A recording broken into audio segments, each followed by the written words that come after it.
Hello friends, welcome to my YouTube study by Diksha Singh. उम्मीद करती हूँ आप सभी स्वस्थ होंगे और मस्त होंगे। तो आज की जीएस की क्लास में फटाफट आ जाइए अपने प्रश्नों की तरफ। पहला प्रश्न जो आपकी स्क्रीन पर है वह आपसे पूछा, गांधी जी से पहले भारतीय नोट पर किसकी तस्वीर थी। जैसा कि आप सभी को पता है कि वर्तमान में जितने भी नोट हैं उन सभी के ऊपर गांधी जी की जो है तस्वीर बनी हुई है। तो आपसे यहाँ ये पूछता है, गांधी जी से पहले भारतीय नोट पर किसकी तस्वीर थी। आपके सामने ऑप्शन है हाथी की, ट्रैक्टर की, लाल किला या अशोक स्तंभ या अशोक स्तंभ। तो आपका ऑप्शन जो होगा वह है आपका ऑप्शन डी, अशोक स्तंभ। गांधी जी की तस्वीर से पहले भारतीय नोटों पे अशोक स्तंभ का की जो तस्वीर थी वह अंकित थी। नेक्स्ट प्रश्न आपकी स्क्रीन पर है, च्युइंगम चबाने से कौन सी बीमारी ठीक होती है। च्युइंगम चबाने से कौन सी बीमारी ठीक होती है। तो आपके सामने ऑप्शन है कैंसर, पीलिया, शुगर या याददाश्त। या जो आपकी मेमोरी पावर होती है वो स्ट्रांग होती है, या कैंसर, पीलिया या शुगर। तो आपका ऑप्शन यहाँ पे जो होगा वह है आपका ऑप्शन डी, याददाश्त। चिंगम चबाने से क्या होता है कि आपका जो मस्तिष्क होता है वो सक्रिय रूप से काम करता है, आपको किसी भी चीज़ को रिमेंबर करने में ज़्यादा ही मदद मिलती है। नेक्स्ट प्रश्न आपकी स्क्रीन पर है, किस जीव की संख्या संसार में सर्वाधिक है। ऐसा कौन सा जीव है जिसकी जो मात्रा है वो संसार में सर्वाधिक है। हाथी, पक्षी, मछली या ऊँट। हाथी, पक्षी, मछली या ऊँट। तो आपका ऑप्शन जो होगा वह है आपका ऑप्शन सी, मछली। तो जीएस की इस क्लास में जो नेक्स्ट प्रश्न आपकी स्क्रीन पर है वह आपसे पूछता है, चने में कौन सा विटामिन पाया जाता है। चने में कौन सा विटामिन पाया जाता है। Vitamin C, vitamin D, vitamin A या विटामिन बी। विटामिन सी जो होता है ये खट्टे फलों में पाया जाता है, और विटामिन डी जो होता है ये कैल्शियम के रूप में काम करता है, ये हमारी हड्डियों के लिए काफ़ी ज़्यादा फायदेमंद होता है। विटामिन ए जो होता है वो गाजर, गुड़, पालक जैसी चीज़ों में मिलता है, ये हमारी आँखों के लिए अच्छा होता है। और विटामिन बी से आप जानते हैं बेरी रोग होता है, ठीक है। त्वचा पे जो फटना, चित्तीदार चीज़ों का पड़ना, ये सारी चीज़ें किससे होती है, विटामिन बी की कमी से होती हैं। तो यहाँ पे जो सवाल पूछा जा रहा है वह आपसे पूछा, चने में कौन सा विटामिन पाया जाता है। तो आपके ऑप्शन यहाँ पे होंगे विटामिन ए, ऑप्शन सी आपके यहाँ पे बिल्कुल सही होगा। चलिए नेक्स्ट प्रश्न की तरफ बढ़ते हैं। नेक्स्ट प्रश्न आपकी की क्लास में जो है वह आपसे पूछा, विश्व की किस नदी में पानी हमेशा गर्म रहता है। विश्व की ऐसी कौन सी नदी है जिसका जो जल स्तर होता है वह हमेशा गर्म होता है। तो आपके सामने जो ऑप्शन है वह है आपका अमेजन नदी, नील नदी, राइन नदी या ब्रह्मपुत्र। तो भारत की सबसे चौड़ी नदी की अगर बात की जाती है तो वह है आपका ब्रह्मपुत्र नदी, और अमेजन वैसे विश्व की सबसे चौड़ी नदी की अगर बात की जाए तो वह है आपका अमेजन नदी। तो और सबसे लंबी, विश्व की सबसे लंबी नदी की अगर बात की जाती है तो वह है आपकी नील नदी। तो आपसे पूछता है कि ऐसी कौन सी नदी है जिसका जल स्तर हमेशा गर्म रहता है। तो आपका ऑप्शन यहाँ पे होगा ऑप्शन बी, नील नदी। नेक्स्ट प्रश्न आपके सामने है जो वह आपसे पूछता है, किस भारतीय बैंक की सबसे अधिक शाखाएं है। किस भारतीय बैंक की सबसे अधिक शाखाएं हैं। तो आपके सामने ऑप्शन है यहाँ पे भारतीय state bank, Sindh bank, Maharashtra bank, Punjab bank. तो इन चारों ऑप्शन में से जो कौन सा ऑप्शन होगा आपका कि भारतीय स्टेट बैंक। आपका जो ऑप्शन यहाँ पे सही है वह है आपका एसबीआई, भारतीय स्टेट बैंक, जो भारत की एक ऐसा बैंक है जिसकी सबसे ज़्यादा ब्रांचेस हैं। चलिए आते हैं नेक्स्ट प्रश्न की तरफ बढ़ते हैं। नेक्स्ट प्रश्न आपसे पूछता है, महाराष्ट्र राज्य की राजधानी क्या है। महाराष्ट्र राज्य की राजधानी क्या है। तो आपके सामने यहाँ पे जो ऑप्शन है वह है आपका पणजी, पुणे, मुंबई या औरंगाबाद। पणजी, पुणे, मुंबई या औरंगाबाद। तो गोवा की जो राजधानी वह है आपकी पणजी। तो यहाँ महाराष्ट्र की राजधानी की अगर बात करेगा तो वह है आपकी मुंबई। तो आपका ऑप्शन यहाँ पे जो सही होगा वह है ऑप्शन सी, मुंबई। तो जीएस की इस क्लास में जो अगला प्रश्न आपकी स्क्रीन पर दिखाई दे रहा है वह आपसे पूछता है, खून में कौन सा धातु पाया जाता है। मनुष्य का जो ब्लड होता है, जो हीमोग्लोबिन जिसे आप कहते हैं साइंस की लैंग्वेज में, तो उसमें कौन सा तत्व पाया जाता है, कौन सी धातु पाई जाती है। लोहा, सोना, चांदी या तांबा। तो सोना पाया जाता तो हर कोई अपने खून को बेच के ही सोना बना लेता। तो यहाँ पे आपसे जो धातु की बात की गई है वह धातु कौन सी होगी। आपका ऑप्शन यहाँ पे होगा option A, option A. Next प्रश्न आपकी स्क्रीन पे है, नीरज चोपड़ा का संबंध किस खेल से। नीरज चोपड़ा का संबंध किस खेल से है। नीरज चोपड़ा को जो एक निकनेम से जाना जाता है वो कौन है, गोल्डन बॉय। नीरज चोपड़ा को गोल्डन बॉय के नाम से जाना जाता है। और 7 अगस्त को नीरज चोपड़ा के स्वर्ण पदक जीतने की खुशी में आपको जो 7 अगस्त का दिन है वो नीरज चोपड़ा के नाम से अंकित किया गया है। तो नीरज चोपड़ा का संबंध आपसे पूछता है कि नीरज चोपड़ा ने जो स्वर्ण पदक दिलाया था तो किस क्षेत्र में, किस खेल में दिलाया था। क्रिकेट, हॉकी, जेवलिन थ्रो या फुटबॉल। तो आपका ऑप्शन जो यहाँ पे सही होगा वह है आपका option C, javelin throw. Next, 10 रुपये का सिक्का बनाने में कितना खर्च आता है। 10 रुपये का सिक्का बनाने में कुल खर्च कितना आता है। चलिए आप सही बताइए कि 10 रुपये के सिक्का जो बनाना होता है उसमें खर्च कितना आता है। 1 रुपये, 2 रुपये, 3 रुपये, 5 रुपये।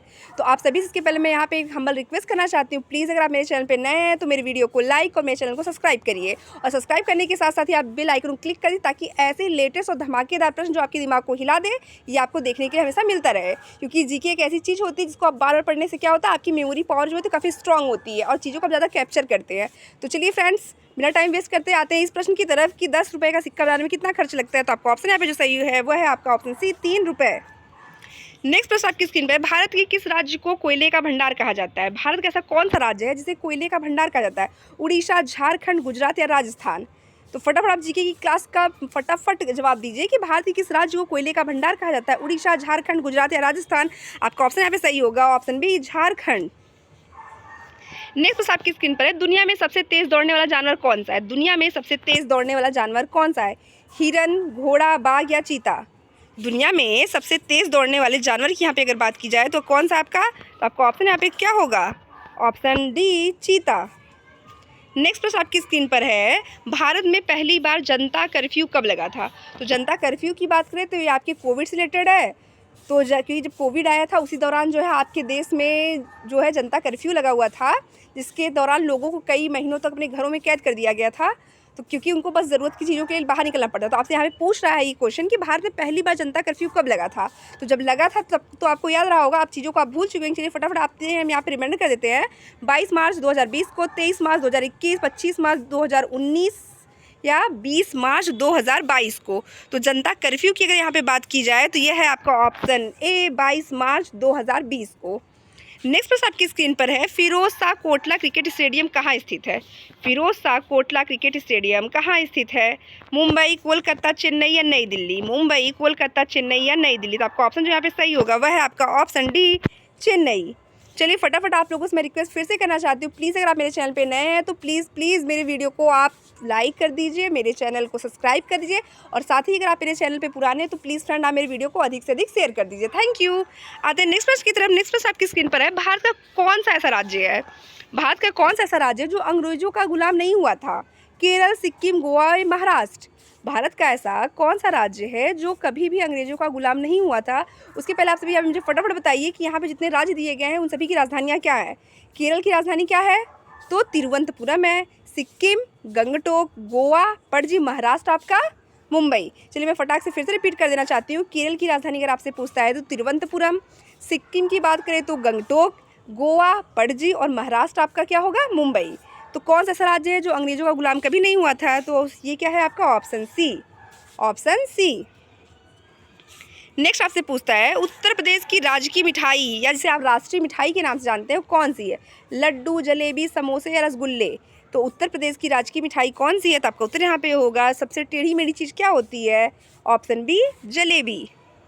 नेक्स्ट प्रश्न आपकी स्क्रीन पर है, इंद्रधनुष के बीच में कौन सा रंग होता है? इंद्रधनुष के बीच में कौन सा रंग होता है? हरा, काला, पीला या लाल रंग? तो इंद्रधनुष के बीच में इंद्रधनुष जो होते हैं कुल 7 रंगों से मिलकर बने होते हैं, तो उसमें जो बीच का रंग होता है वह आता है आपका हरा रंग। नेक्स्ट प्रश्न आपकी स्क्रीन पर है, सोने की गाड़ियाँ किस देश में चलती हैं? ऐसा कौन सा देश है जहाँ पे मतलब सोना इतना सस्ता है कि वहाँ पे लोग सोने की गाड़ी से ट्रैवल करते हैं? सिंगापुर, भारत, टोक्यो, सऊदी अरब? तो हमारे भारत में तो ऐसा कुछ नहीं है। सिंगापुर हाँ काफ़ी ज़्यादा ये जो होती है ये काफ़ी ज़्यादा स्मार्ट सिटी मानी गई है। ये शहर जो है काफ़ी ज़्यादा लग्जरी लाइफ टाइप की चीज़ें हैं, लेकिन आपसे पूछा जाता है कि कौन से देश में गाड़ियाँ जो हैं वो सोने की होती है? तो आपका ऑप्शन यहाँ पे होगा, ऑप्शन डी सऊदी अरब। आपको बता दीजिए सऊदी अरब एक ऐसा देश है जहाँ पे ना एक भी मंदिर पाए जाते हैं। सऊदी अरब एक ऐसा देश है जहाँ पे ना एक भी नदी है और ना ही एक भी मंदिर पाए जाते हैं। नेक्स्ट आपसे पूछता है, उल्लू अपना सिर कितने डिग्री तक घुमा सकता है? देखिए आज की क्लास में ऐसे कुछ दमदार प्रश्नों को मैंने ले रखा है जो आपके भी सिर को हिला दे कि उल्लू अपना सिर कितने डिग्री तक घुमा सकता है। 180 डिग्री, 270, 300 या 360? 360 डिग्री का मतलब होता है कि वो पूरा एक सर्कल बना देगा। 180 का मतलब वो स्ट्रेट की बात कर रहा है। तो आप बताइए उल्लू कितने डिग्री तक अपने गर्दन को घुमा सकता है? तो आपका ऑप्शन यहाँ पे होगा, ऑप्शन बी 270 डिग्री। नेक्स्ट प्रश्न आपकी स्क्रीन पे, नेक्स्ट प्रश्न और आज की क्लास का सबसे लास्ट प्रश्न, काफ़ी ज़्यादा इंपॉर्टेंट प्रश्न है आपकी स्क्रीन पर कि गंगा को राष्ट्रीय नदी कब घोषित की गई थी? गंगा को राष्ट्रीय नदी कब घोषित की गई? 2008, 2004, 2005 या 2002 में?